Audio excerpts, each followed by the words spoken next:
एक तरफ तो पाकिस्तान प्रायोजित आतंकवाद हमारे देश में फैला हुआ है और हमारे देश में बेगुनाहों को मारा जा रहा है। दूसरी तरफ पाकिस्तान के साथ इंडिया का मैच होना है, तो उस पर क्या आपका रिएक्शन है? क्या मैच होना चाहिए? देखिए, मैच तो खेल है, खेल तो जारी रहने चाहिए। एक खेल खेला जा रहा है जो इमरान खान और मोदी जी मिलकर खेल रहे हैं।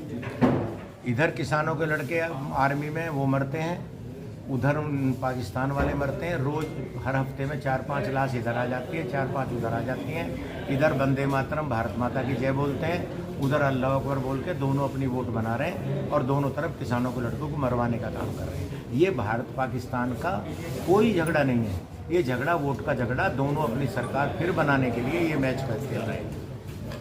जो इंडिया के अंदर आतंकवादी आकर के बेगुनाहों को मार रहे हैं, क्या वो वोट देखिए, वोट बैंक की राजनीति? मैं कह रहा हूँ ये वोट बैंक की राजनीति नहीं है, ये राजनीति तो आतंकवाद की है, पूरी दुनिया में है। कौन से देश में आतंकवादी है? वो तो इराक ईरान में भी मार रहे हैं। ये तो हमारी सरकार को चाहिए कि सख्ती से पेश आए, और इन्होंने 370 हटाया, सबने स्वागत किया, और 370 हटने के बाद आतंकवाद और फैल गया कश्मीर में। पहले कभी नहीं मारे गए तीर्थयात्री, कभी नहीं मारे गए मजदूर, अब तो वहाँ किलिंग हो रही है कि ये सरदार है, ये वो है, ये तो इस तरह की जो किलिंग हो रही है तो सरकार को देखना चाहिए वहाँ। अभी एक गवर्नर ने कहा है कि मेरे राज्य में 100 किलोमीटर तक का श्रीनगर के 50 किलोमीटर तक आतंकवादी घुस नहीं सकता था, तो ये जवाब दे मोदी जी कि अब क्यों घुस रहा है वहाँ जब पहले नहीं घुसा था? वो भी भाजपा के गवर्नर थे, आज भी भाजपा के गवर्नर है। इसका मतलब ये फेल हुए हैं। ये तो भाजपा के गवर्नर कह रहे हैं, मैं नहीं कह रहा कि मेरे राज्य में मेरे टाइम में 50 किलो 100 किलोमीटर तक श्रीनगर के आसपास आतंकवादी कदम नहीं रख पाता था, आज श्रीनगर में मार रहे हैं। तो भारतीय जनता पार्टी फेल हुई है।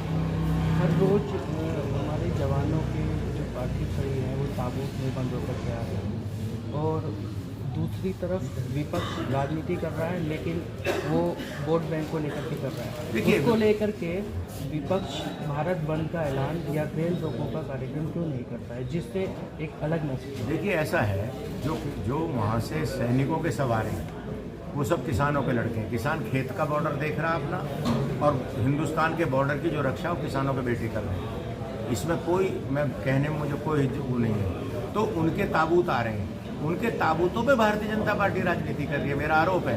विपक्ष कोई राजनीति नहीं कर रहा। हमारा कहना है कि पाकिस्तान को 2 दिन में क्लियर जो कर दो, काहे की दिक्कत आ रही है, पर ये क्लियर नहीं करना चाहते। इमरान खान और मोदी जी 7 साल से मोदी यही छद्म युद्ध चला रहे हैं, और मेरा आरोप है कि ये इस सरकार के 24 के जाने तक, जब तक मोदी जी जाएंगे तब तक यही युद्ध चलाते रहेंगे, वोट की राजनीति।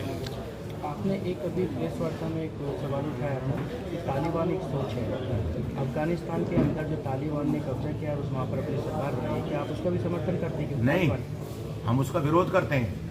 हम तालिबानी सोच के खिलाफ हैं। मैं कह रहा हूँ तालिबानी सोच एक पिछड़ी, बैकवर्ड और बहुत ही पौराणिक सोच है। लड़कियाँ स्कूल ना जाएं, आधुनिकता ना हो। भारतीय जनता पार्टी कहती है कि खेती 2 बैलों से होनी चाहिए, खाद मत डालो, किसान की प्रगति ना हो। ये सब एक बैकवर्ड सोच है, और जो आधुनिकता के खिलाफ सोच रखते हैं, मैं उसको तालिबानी सोच कह रहा हूँ। वो वहाँ तालिबान में उनकी है, यहाँ भारतीय जनता पार्टी के नेताओं की।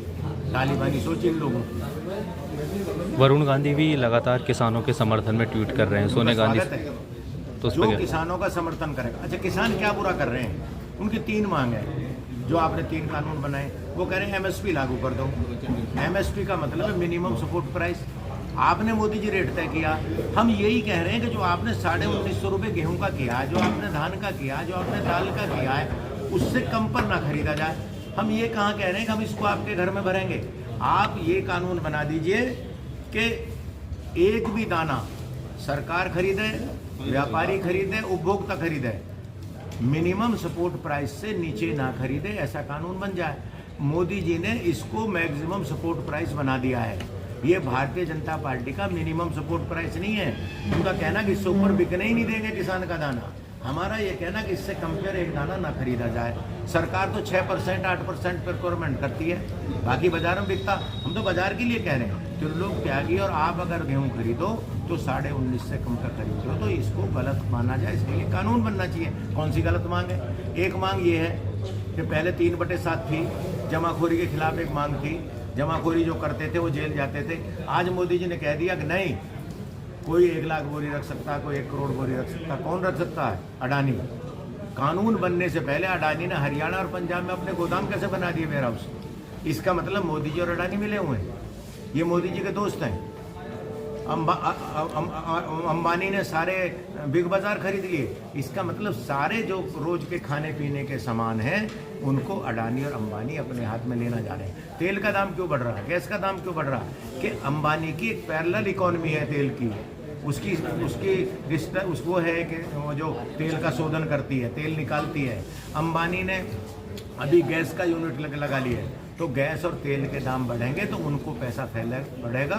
और एक दिन मेरा आरोप है कि जब अडानी बिजनेस करते थे, मोदी जी गुजरात के मुख्यमंत्री बने तो करोड़ों का आदमी था।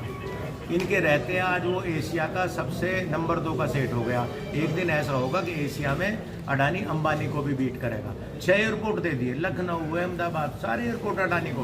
तो ये अडानी की सरकार चल रही है, ये अंबानी और अडानी की सरकार है, भाजपा की सरकार नहीं है। 2022 विधानसभा चुनाव को लेकर के बीजेपी का दावा हो रहा है इस बार कि वो इस बार 320 प्लस वो लेकर के आएंगे। उनका तो बंगाल में भी दावा था, बंगाल में 200 प्लस था, रह गए थे 100 से भी बहुत माइनस, 70 रह गए थे।